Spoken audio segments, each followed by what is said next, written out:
Shalom and welcome to the Middle East Report. In this program today, we shall be discussing the increasingly precarious situation in the north of Israel as the prospect of Israel going to war against Hezbollah grows stronger by the day. We're asking what impact will the war against Hezbollah have on the streets of London? In particular, what will it mean for Britain's Jewish community?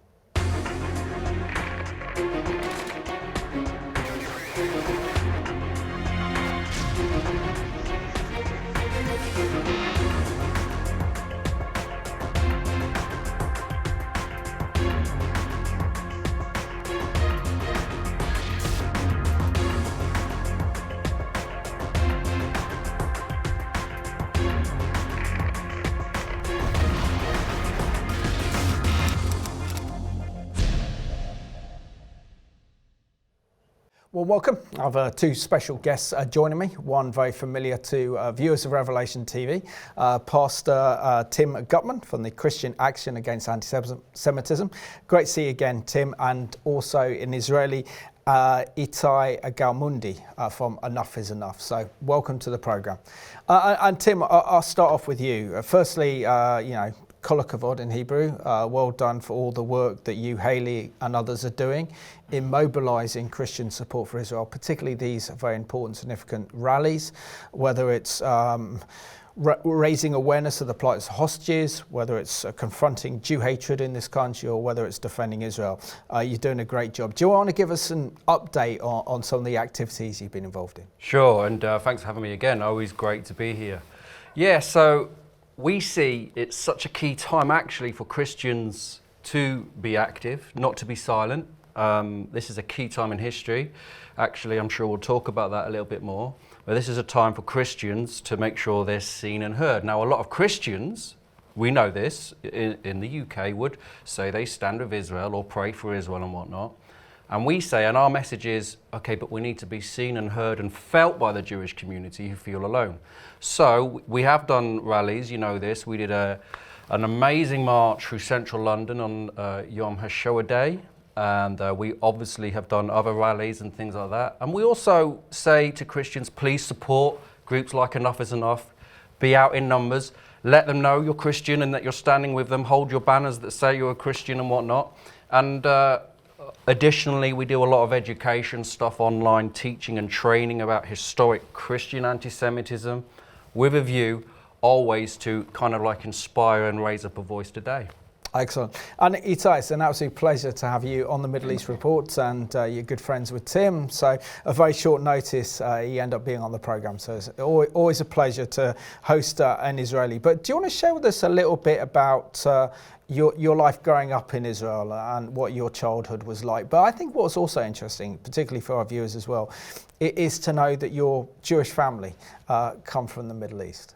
Yeah. Well, so first of all, thank you for having me in the show. It's a pleasure being here, especially alongside Tim, which is a great friend and a great friend for Jewish people in Britain, alongside his amazing wife Haley and the whole family.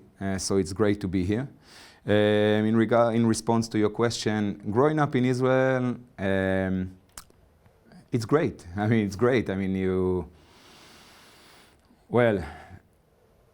When you grow up in real time, you don't necessarily realize things are different than any other country because it's just the way you've been brought up and it seems to be normalized. It's only when you start growing up and understanding that in other countries, they don't shoot missiles across the border every time somebody is not happy on the other side, but there is diplomatic ways to sort differences. Then you understand that things are a bit different. When I grew up in Israel, Israel was a much more united country. I think back then the market was not even open. We wouldn't get stuff from outside, so from Britain, from America. I remember when an uncle used to go abroad, there used to be a list of shoes and stuff to bring for the whole family. But that all changed in the 90s when the global market became a thing. And ever since that, Israel just prospered and bloomed to the startup nation that it is today in many regards. And share something about your family coming from Algeria, which is unusual, and also Egypt as well, and how you represent the Sephardi community, which is the Eastern Jews, which they've got an incredible story to tell. One that is often overlooked when talked about Jewish people and people in Israel.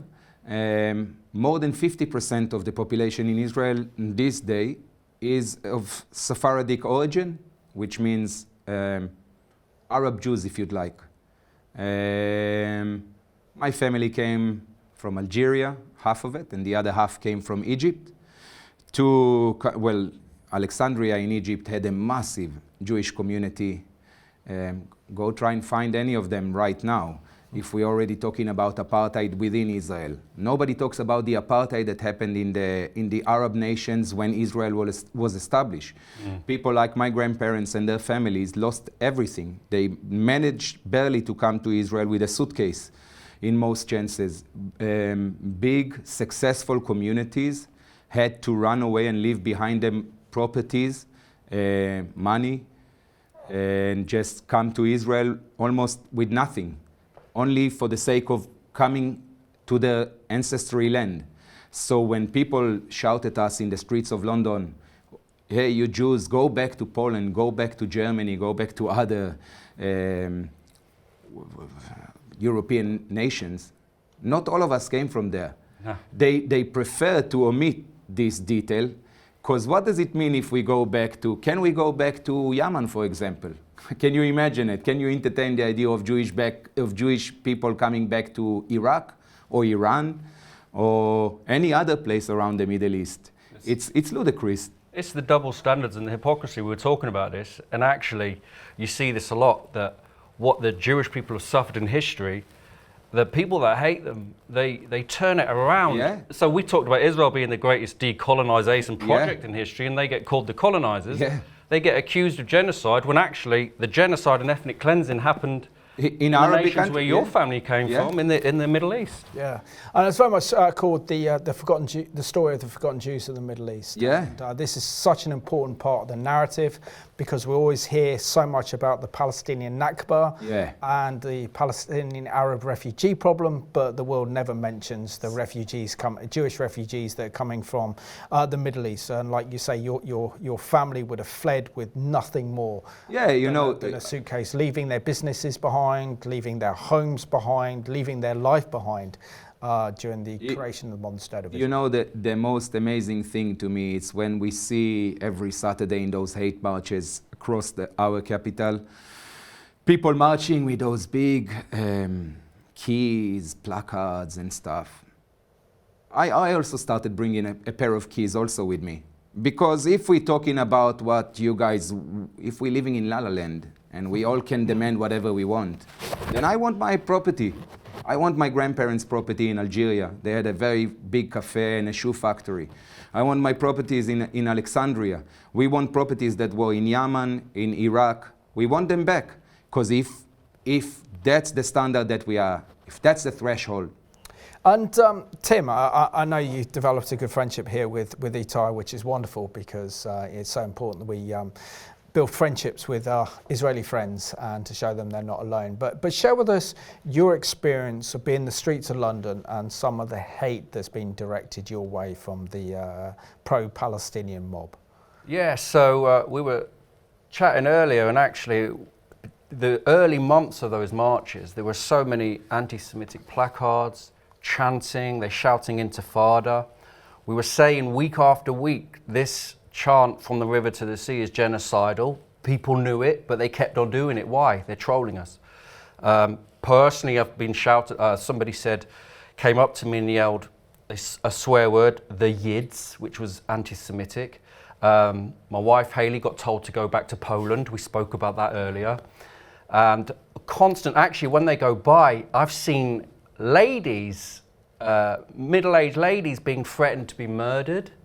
Constantly sworn at, aggressive. There's so much, actually the spirit, as a Christian pastor I can tell you this, the spirit on those marches, there's so much hate and it's so dark. No, and actually, personally, we get messages, a lot of hate. I was saying to Itai earlier, I've got a tattoo of a star, and it's got a candle, and it says Zakor, which is remember. It's a Holocaust memorial. And people come up to me and they go, free Palestine, free Gaza. Normally I would say something like, the IDF is working on it, give them time, or whatever. But actually, the aggression, and sometimes it gets physical, people pushing us and whatnot. So it's very real, this hate, this spirit behind these marches, it's very, very dark. And Itai, share with us where you are on that evil, horrific day of October the 7th. When did you first become aware of what was going on, and where were you? Because it was always going to go down as one of those days like, where were you on 9/11? We're all too young to remember the day that JFK died, but it'll definitely be one of those days that goes down in. Definitely. I mean, I think I woke up, I was here in London. I woke up, it was a Saturday morning. I woke up and I opened my phone and I remember hundreds of messages. I mean, like literally hundreds. I scrolled through quickly. Didn't want to believe what I'm reading, so went to the computer, opened the news, and I was just bewildered. I looked at that, and I think there it's for an Israeli. I told my partner, it's the worst nightmare coming true. The worst nightmare coming true. Listen, we grew up about stories of never again. We grew up about this, the Jews will not be slaughtered in their own land. We grew up about this, that will never a Jewish baby will be burned in his own bed, like the Nazis used to do. We grew up on that ethos, and on the 7th of October, unfortunately, we were caught off guard. And no doubt heads will roll, and whatever went wrong will be fixed and will be sorted. And as I said before, we will overcome. But on that day, I remember looking at the screen and thinking to myself, this cannot be happening. This is just cannot be. I'm seeing it. I understand what I'm seeing because I know the places, I know the people. You talked about my grandparents. My grandparents, when they came to Israel, helped to build kibbutz Be'eri. Wow. So it hit homes. It hit close to home. And even so, everybody knows in Israel, know someone who's over there, know a family member, a friend, somebody who served with you, somebody who learned with you in the uni. So it's never too far. And that day was just horrendous. I mean, it took me, I think, 5 days to get over the shock. Sure. I mean, just progress above, to be able to talk to people. I work as a publican. I meet people all day long, and I remember the feeling of walking into a full bar, October, busy, you know, music, and life goes on. And I totally understand this. I don't criticize anybody. But I remember my own feelings, and the head is there, you are over there, phone all the time, computer all the time, just checking, just looking, keep hearing those unbelievable news one after the other, you know, and the numbers seem so apocalyptic on that day. It was a hard time. And with the marches straight away, it's like the shock was something, and then I haven't even had time really to grieve and mourn because there was so much hate coming straight away. And I've looked at a lot of Christian anti-Semitism in the past, and I've studied some of the pogroms that you know about, that we've spoken about. The level of violence, I honestly never thought we'd see it in the 21st century.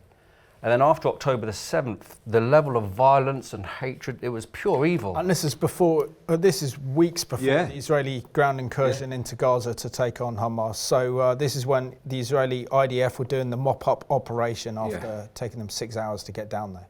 It's amazing. I remember going on the 9th of October. I misunderstood, and I thought there was a vigil next to the Israeli embassy. And I ended up there, me, a friend, and a flag. And we arrived there, and there was this bloke who saw us coming out of the station and told us, "Are you going to the Israeli embassy?" He looked a bit, we didn't answer, and he kept on following us. He said, "Are you guys going to the Israeli embassy? I really think you should rethink, because there is a massive mob outside." Yeah. I told him, "What are you talking about? It's the Israeli embassy. How can there be a massive mob outside the Israeli embassy?" And we got there. And as we get there, the police just stopped us and told us, "Oh, guys, with which side you are?" I said, "I don't know. I'm just coming to my embassy to light some candles as a vigil. I know there is other Israelis supposed to come here." He said, "No, you have to turn around. You can't be here. It's not safe for you here. You have to go, because there is a pro-Palestinian protest on the 9th of October, 2 days after they massacred my people. They had the audacity to go and protest against the genocide on the streets of London in front of the Israeli embassy. That's on the 9th of October. We tried to organise a prayer, a Christian prayer, I think a week after, and the police told us, "There's going to be a hate mob. We can't protect you." Yeah. And this is what we were being told. "We can't protect you. You should do it somewhere else." Yeah. And straight away, we knew the streets were being lost to this hate. Yeah. And like you say, the 9th of October, before Israel responded, I mean, this tells you the spirit behind it. We barely even realized how many people died 2 days ago. And they were already protesting against the genocide that Israel is committing in Gaza. And Tim, share with us how important it has been for so many Christians to have actually joined your rallies, whether it's on behalf of the remaining hostages, and we pray for their release very soon, or whether it's campaigning against the rise of Jew hatred in this country, or whether it's just defending the righteous nation, which is the nation of Israel. Just share with us the impact that Christians have had joining the rally and the impact it's had on Itai and also the Jewish community. Yeah, it's huge. It's important because there's many reasons. I really believe this is a key time for Christians to be seen and heard. This is about standing about with what's right. This is about darkness and light, right and wrong. It's clear.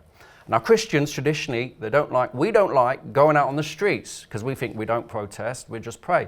But actually, there's so much precedence. Think of Martin Luther King Jr., think of William Wilberforce, and being active and seen and vocal publicly against something that is wrong.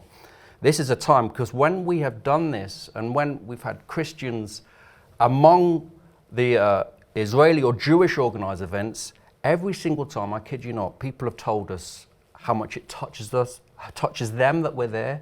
We've had people in tears so much, saying it means so much that you're here. And they keep saying thank you. We say, don't say thank you. This is just what people should do. This is just about right and wrong. And actually, Israel is a democratic ally and a friend who's been attacked. Nobody seemed to mind being vocal and standing up for Ukraine. Churches and pastors didn't seem to mind praying and saying stuff about it. And what kind of like irks us, I think, is the silence, is the sitting on the fence, is not wanting to offend. This is a key time, actually, just to be strong.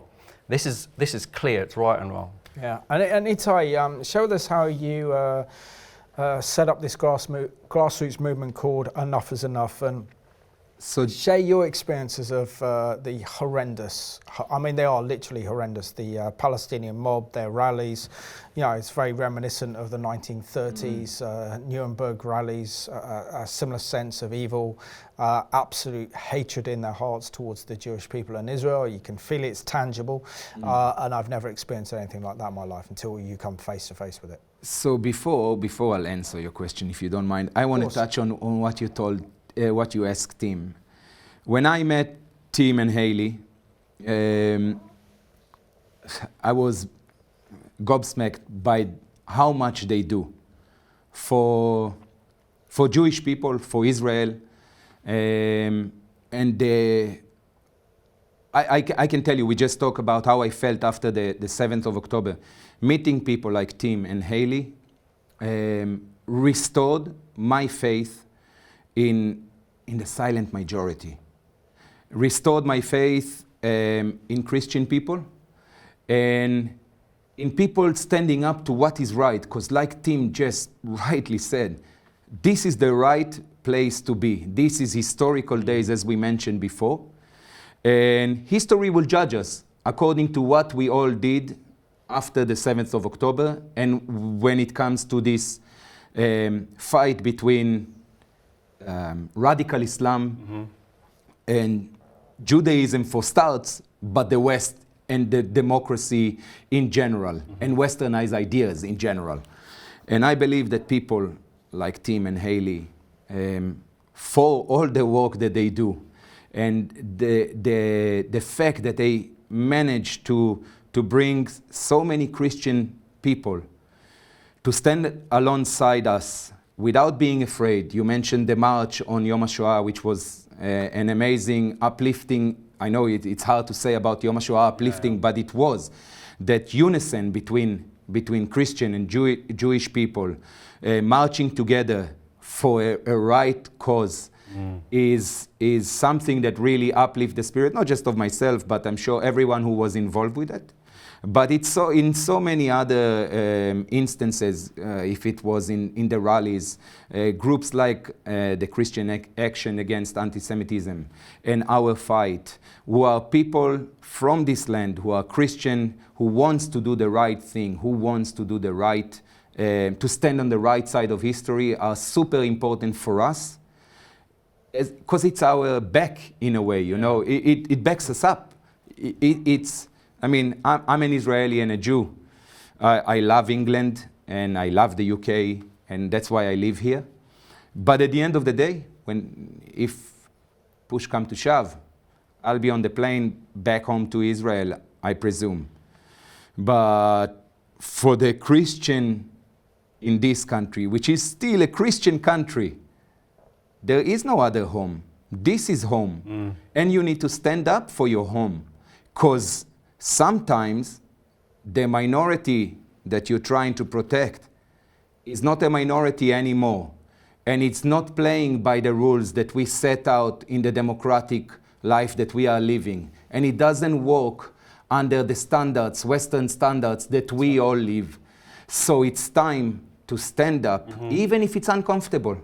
And that brings me to Enough is Enough. Enough is Enough is exactly this. When we established Enough is Enough, and it wasn't just me, there is a lot of other great people that helped me. One of them is Haley, Tim's wife, but so many other that help and assist me on this process, and still do to this very day.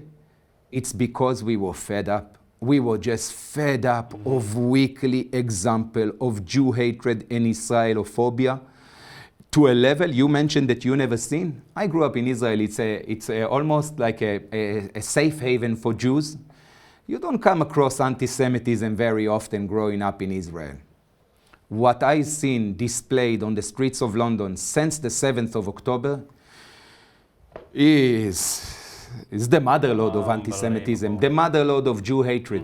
It is just unbelievable. Examples that we wouldn't accept anywhere else by any other crowd except on those marches. Yeah. We literally see people with placards with Hitler on them, or with depicting Israeli Prime Minister as Hitler.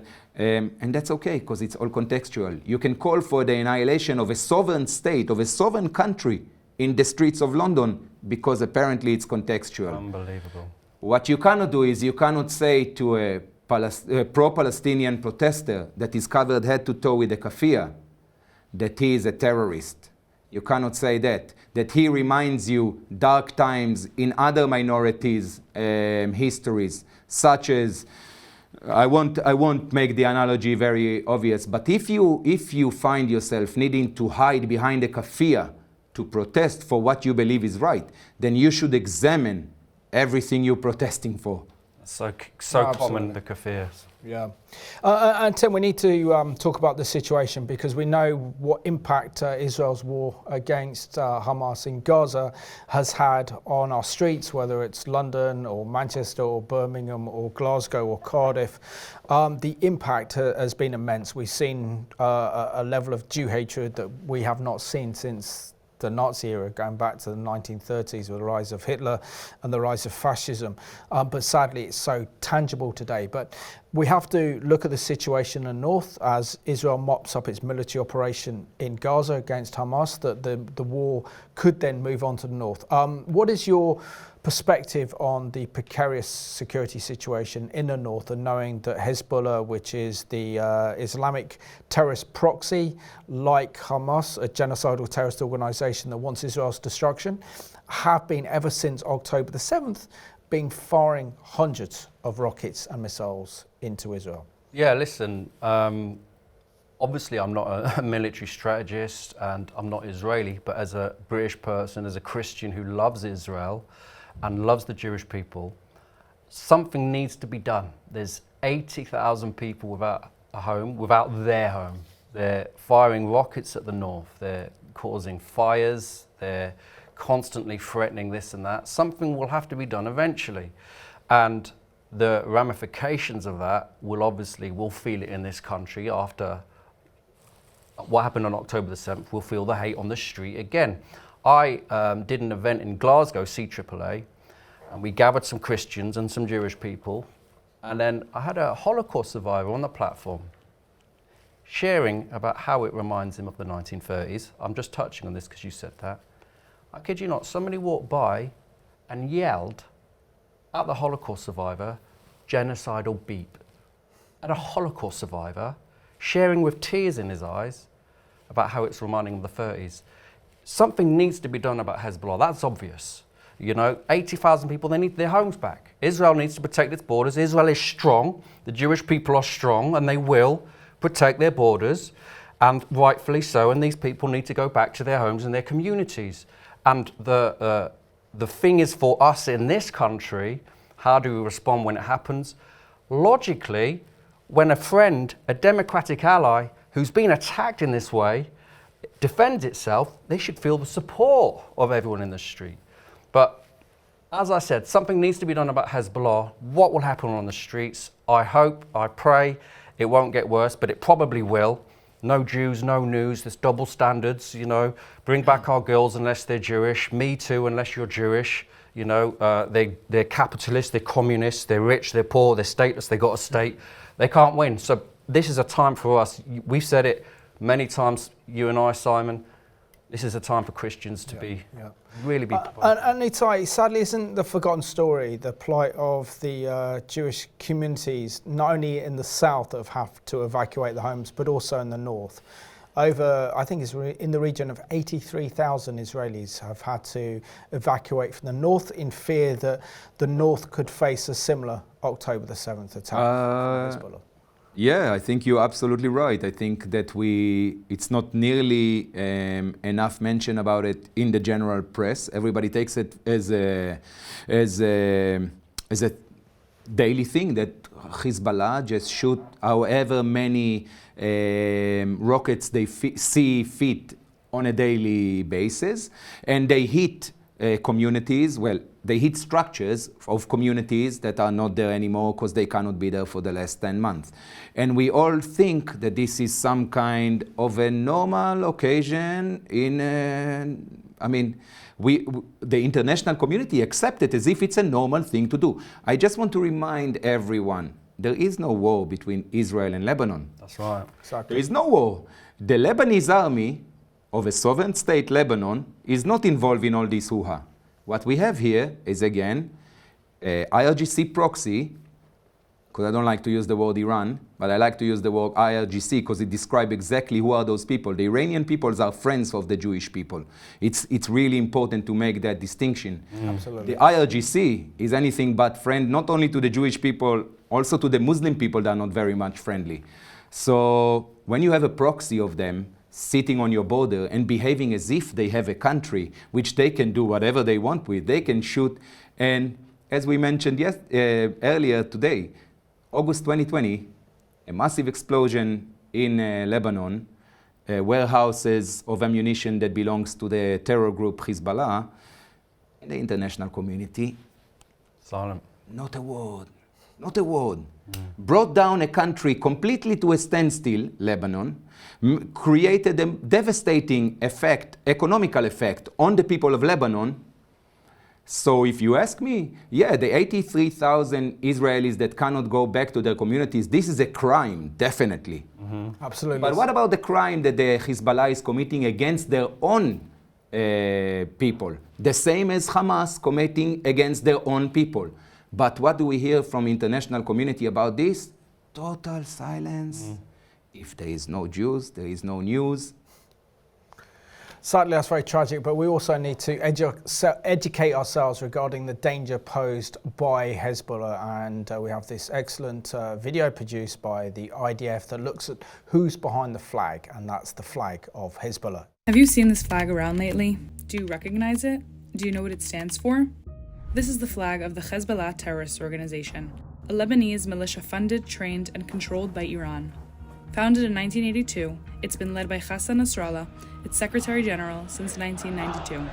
In its 42 years of existence, they have managed to become the world's most dangerous and best-funded terrorist organization, with over 100,000 terrorist operatives and an arsenal of over 200,000 rockets.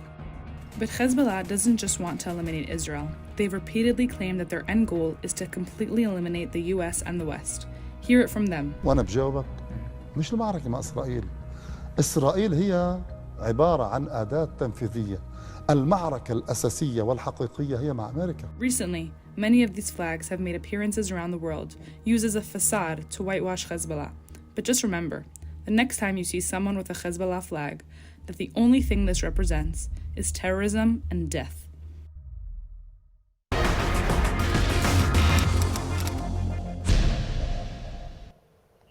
Excellent report there, and that's courtesy of the IDF YouTube, the Israeli Defense Force. Tim, it's so easy, particularly when we focus on Israel, to focus on the situation in the south. I mean, the ongoing war against Hamas in Gaza, but knowing that Israel faces a more deadly foe in Hezbollah in the north, backed up by the Iranians, and they have in the region anything between 160 to 180,000 rockets and missiles aimed at Israel, many of them precision-guided missiles. And then if we look at Syria, it's 90,000 Iranian troops and proxies under the Iranian control, plus Russian troops, and more Iranian troops are massing on Israel's border in the Golan Heights. So just unpack for us the very precarious situation that Israel is currently in with that threat posed by Hezbollah and the prospect of not only a war against Hezbollah, but potentially a regional war. Yeah, it's, again, it's that same hateful, dark, we know this is spiritual spirit behind Hamas. Obviously, it's the same movement, whole different ball game. Like you say, they've got hundreds of thousands of these precision missiles. Situation. I've got friends who live in the north of Israel, and you know, even before this, it was at times very fearful. There was rockets going over, and there's uncertainty. And then leaving your home, and leaving your community, and being displaced anywhere else in the world, like Itai said, would be like demanding justice for the displaced. The situation is, I truly believe, you know, and I know this as a Christian friend of Israel, I know the Jewish people are strong. I truly believe they will never succeed in wiping Israel out. They will never succeed in defeating Israel. Israel is strong. It's the definition of power under control, you know, power held back. Like if Hezbollah, at the end of the day, sent over lots of missiles, I believe in Israel's ability in the Iron Dome and to shoot out the missiles, but also to strike Hezbollah hard. And like you said, there are the IRGC troops in Syria. There's lots of other proxies in Iraq, and but I believe in Israel. And we said this earlier, you said this actually, Simon, it depends who's president of the US as well. And I think a strong America. Reference to our earlier program before we started recording, so our viewers might be thinking what we're going on about. This is prior to our recording of this program today. Yeah, so a strong American president who's a strong friend of Israel is a good deterrent as well. But I think we can all see that this is leading to what's looking like a war with Hezbollah in the meantime. But I have full confidence in Israel. And our job here as Christians, we keep praying for Israel. As Christians as well, we should be vocal, we should be seen, we should be active when Jewish people and Israeli people in our country are protesting their right to live, to survive, to have a nation, you know? Yeah. And Itai, the north of Israel has the most beautiful scenery. I mean, you have the Golan Heights, which is stunning, it's beautiful. You've got the Hula Valley in the north, which has got to be one of my favorite parts of Israel. Incredible countryside, incredible wildlife. But share with us the impact that these rockets and missiles are having on the local communities. And also the fact that Israel is, as you mentioned in the earlier part of the program, is really traumatized still from the horrors of October the 7th. Israel's mobilized 370,000 of its reservists, so many of the fields are not being tended to. Rockets and missiles firing down on the north of Israel and the damage it's doing and kind of environmental impact, but also the psychological impact as well it's having on those communities in the north. Yeah, I agree. I mean, the list of impacts that you mentioned, when you break it down one by one, it does seem like it is a lot for any nation to deal with. Israelis, we've always been resilient. We turned desert into a high-tech nation. I have full belief that we will, like Tim said, definitely won't be wiped out. That's beside any question. But we will prosper again. I agree with you that many in Israel, just like other Jews around the world, are still not even processing. We as a country didn't start processing the 7th of October and what happened there. We're still fighting. We still have, I want to say, boys and girls, our soldiers that are fighting right now and sacrificing their lives, if needed, for the wholeness of Israel. And the situation in the north is, again, a crime against humanity. You have, let alone the environmental damage that is caused by those massive wildfires. They are burning a whole part of the land. And this is targeted. This is not happening by coincidence. This is something that Hezbollah wants to achieve. This is what they want to do. It doesn't happen as a side effect, because if it would have happened as a side effect, you would see it all around Lebanon. But you don't see it because when a proper, responsible adult, unlike a childish terror organization, attack, you do it with the bare minimum of responsibility for civilians, which is something that a terror group does not care. So you ask me, how does it influence the communities? Well, when we understand that we are dealing with a terror group, you cannot live there. Because if your village, your town, your city is targeted at any given moment, either by missiles or drones or a combination of the two, or artillery shells or mortars, is just not feasible to stay there, definitely not with children.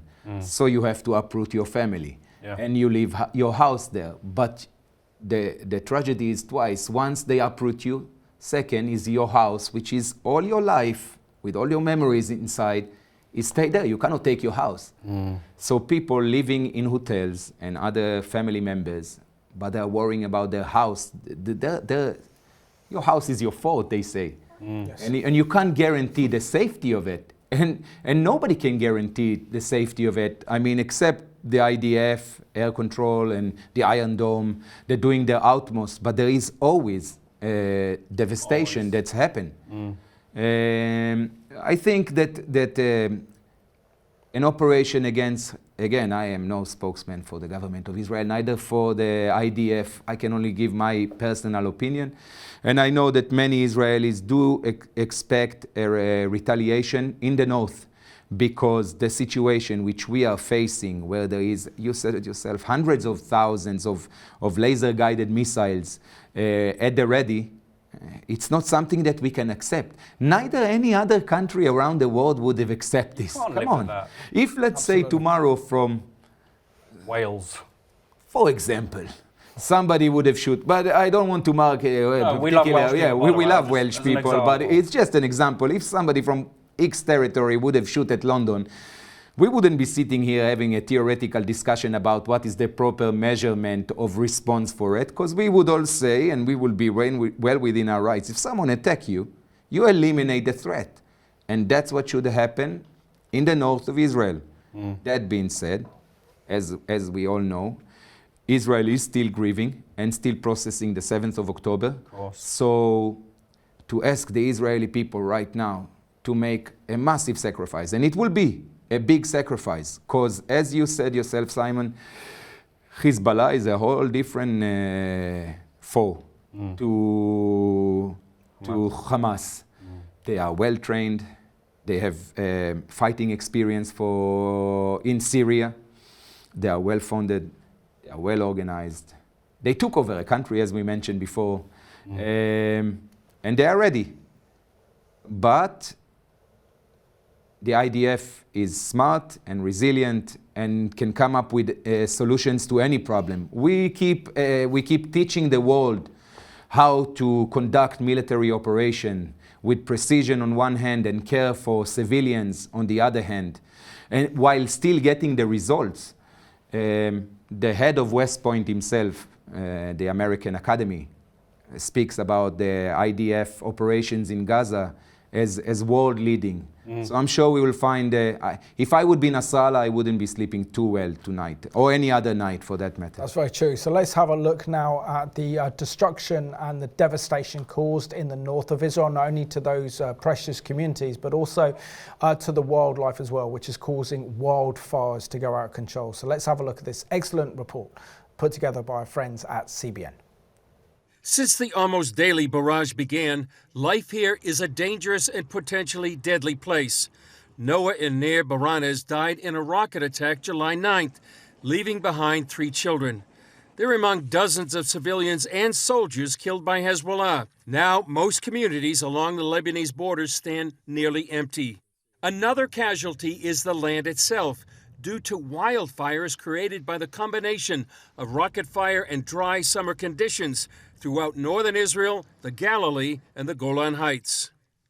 The fires started by Hezbollah rockets have destroyed tens of thousands of acres and thousands of trees, some planted as far back as 60 years ago. These are the worst forest fires in the history of Israel. Itamar Katz leads forestry efforts on the Golan Heights. I'm kind of young and I'm new in this system. I've only been in the Forest Service for 7 years. But all of the older generation, I mean, I see them, their whole life's work is going up in flames, and it's on purpose. I mean, somebody's doing this on purpose to us. It's not just happening. This intentional destruction, reaching nearly 40,000 acres thus far, is just another part of Hezbollah's goal to drain Israel's resources, wear down its people, and eventually eliminate the Jewish state. I mean, for us, it's huge. I mean, these fires here are equivalent to the fires in Northern California for us. That's how we experience it. Although it might be like a 1,000 or 2,000 hectare fire, which, I mean, it's big in any scale, but in Israel, it's huge. And it's also destroying regional wildlife. When fires starts in the spring, in the late spring, in the midst of the nesting season, then there's a real damage to birds. We're talking about chicks and nests that cannot fly. The parents are leaving, but the chicks are burning to their death, and the birds are losing a whole generation. I feel like a refugee in my own country, and it's not a good position to be at. Miriam Armon is among the tens of thousands of Israelis now living away from home. Before October 7th, her family had lived in the border community of Metula for 5 generations. The Hezbollah started the missiles, launching missiles toward Metula. Many houses got hit, mine included. But because of the Hezbollah, the terror organization, now attacking Israel, it's impossible to live up north. The thing that is important that not many people knows about it, not many people understand the situation, that we just want to live in peace.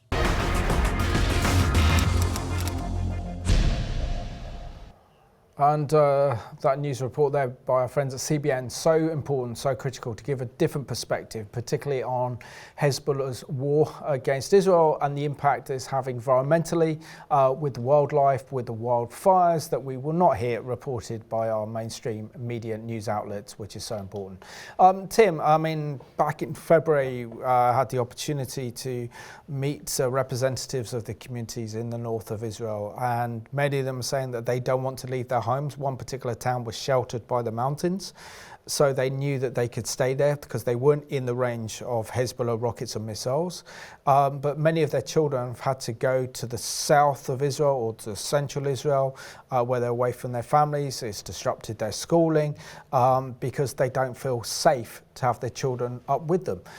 Just share with us the emotional impacts that it's having on these communities in the north that have had to leave their homes, and they're not going to go back anytime soon as long as they know that Hezbollah is there up in southern Lebanon, and the prospect of another October the 7th could happen against their communities.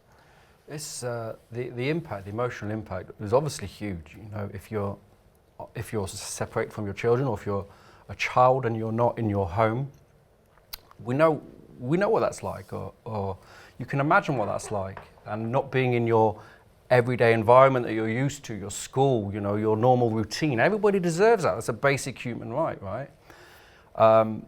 When we were talking, for example, about the Jewish communities that had to leave or flee the Middle East with just a suitcase, I can only imagine what it's like for a Jewish person in Israel having to flee their home. Throughout history, there's been so many times when the Jewish people have been expelled. We saw this in Europe through the Middle Ages, right and through to the pogroms of Ukraine.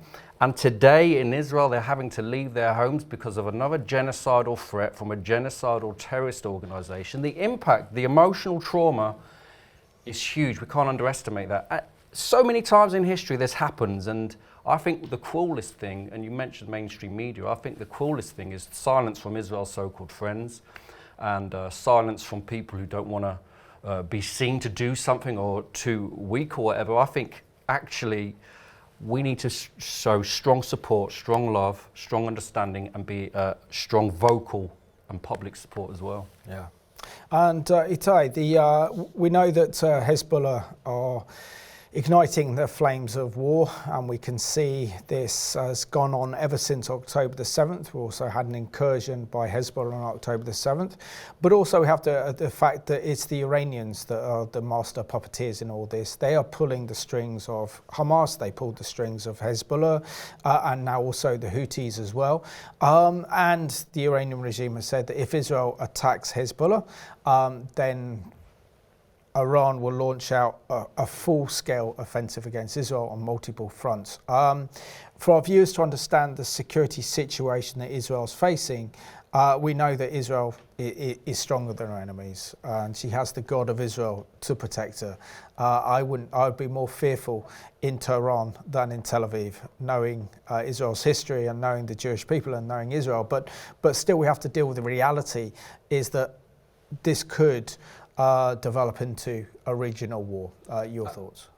I agree. I think if we are realistic, the images we see it in front of us becoming is not pretty. It's worrying because nobody in Israel wants war. We are a peaceful nation. And that's important to remember. Israel doesn't start wars.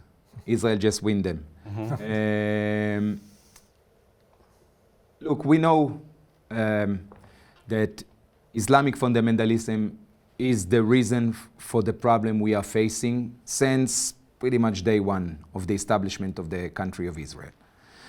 And we know the IRGC is today the representative of that Muslim Islamic fundamentalism. We know that they fund, like you rightly said, the Houthis, Hezbollah, Hamas, the Iraqi militias, and that the danger, the stakes keep going up for Israel. And when you look at it realistically, I mean, I look at it as an Israeli citizen. I'm thinking to myself, I can't remember when was it last that we were up against it that much. But this brings me back to what we talked about it before. That's why it's so important that our allies, like the United States, but like so many others, like the United Kingdom, I would like to hope so, and France and Germany, definitely, to stand with us. Because we all know, when I say we, I mean the three of us know that this war is much more than just Israel against, I'm trying to say how you can position it as if it's Israel against anyone. It's not Israel against anyone. It's fundamentalist Islamic radicals like the IRGC that insist on the destruction of the state of Israel. And now they raise the stake high. And as you rightly pointed out, if you would be in Tehran, you wouldn't sleep well, especially if you saw what Israel done in Yemen over the weekend. Yeah. Absolutely. So let's have a look at this final video. This is produced by our friends at the IDF, entitled "Israel Cannot Tolerate Hezbollah," and this explains exactly why Israel cannot tolerate Hezbollah in southern Lebanon. Israel cannot tolerate Hezbollah's aggression fueled by Iranian arms and incitement. Hezbollah's presence on Israel's border threatens our northern cities and towns. 80,000 Israelis remain displaced from the north, unable to return home. Political and economic pressure on Iran, which for years has been arming and funding Hezbollah, must be increased. Additional sanctions to stop Iran's support for its terror proxies must be imposed. Israel will not accept Hezbollah's aggression. It's time for decisive action.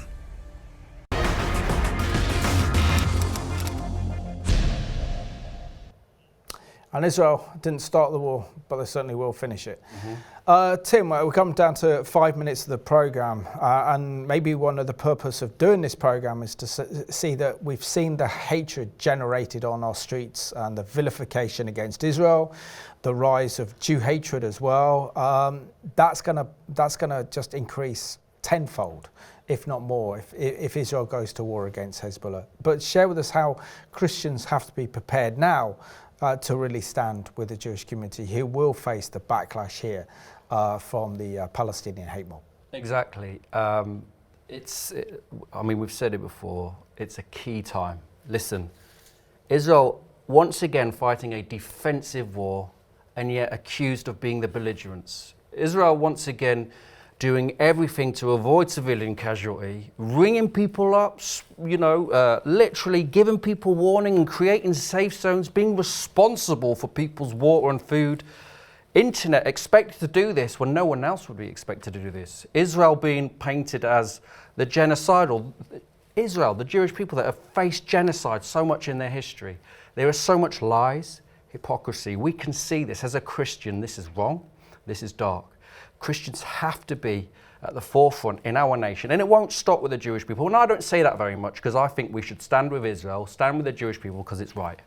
But actually, it won't stop with the Jewish people. History shows us what starts with the Jewish people will never stop there. And actually, fundamental Islam, what you were talking about, Islamism, won't want to stop with the Jewish people. They will want to come after Christians as well, and the West and democracy. Of course, we know Israel's a pretext. In order to advance their Islamist goals and their agenda, it just unifies their community to do so. Which raises the very important question, doesn't it, Itai? And that is with the counter rallies that you've organised in London, knowing the ideology of these Islamic extremists that support the Palestinian cause, that support the Iranian regime against its own people, the likes that support Hezbollah, this is a death cult. So surely people should actually examine what their representatives actually represent and believe before they take to the streets and attack Israel. I couldn't agree with you more. I think that there is a fundamental problem with the people that goes on those marches, and I'll explain why. The Muslim out of them that goes, they somehow feel like they must, by any means, protect the Muslim brothers and sisters in Gaza. even though we know that the situation is not like there is one side who is the aggressor and the other side is the victim. If anything, if it was the situation, it should have been the other way around. The aggressor here is Hamas. He doesn't only being aggressive against Israel, he's aggressive against his own population. So that's on that, but I can accept them. What I cannot accept is supposedly progressive, liberal, left-leaning people going out to the street and calling for a destruction of a sovereign state, doing the bidding of a death cult. The IRGC is a death cult. It doesn't stop at anything. It's killing its own people, and it would like to kill many, many more around the world. It starts with Israel, but we all know that it's just the pretext, as you said. They will come to France, and they will come to Belgium, and they're already here. And the West is next. I know people tell me, oh, you say this, it sounds very alarming. Don't be an alarmist. No, I'm not an alarmist. I'm just seeing very clearly where we are going with this. We've seen it many times before. And we should those people should examine very carefully how come so-called liberal progressive people doing the beating of the most backward thinking people on our planet. Absolutely. Absolutely. Tim and Itai, thank you so much for being my guests on the Middle East Report. You've done a great job. But Itai, it's been great to have you on the program, and you're not alone. With people like Tim and our viewers as well, we're right behind you. We're standing for truth. We're standing for righteousness, which is the nation of Israel and the Jewish people. And you're not alone in this fight. Thank you. I appreciate it. Thank you. Great. So thank you so much. And I want to thank you for watching this program at home. The prospect of a war that Israel could be facing against Hezbollah in southern Lebanon is very real. It's very dangerous. It could escalate into a regional war, as the Iranians could retaliate against Israel. But we know that Israel's not going anywhere. The Jewish people are not going anywhere, but raises the important question: what is the role of Christians in this situation? Is to pray and stand with Israel and the Jewish people during these very dangerous and precarious times, because we don't want to be the generation that failed the Jewish people in the 1930s with the rise of Nazism and fascism on the continent of Europe. So thank you for watching this week's edition of the Middle East Report.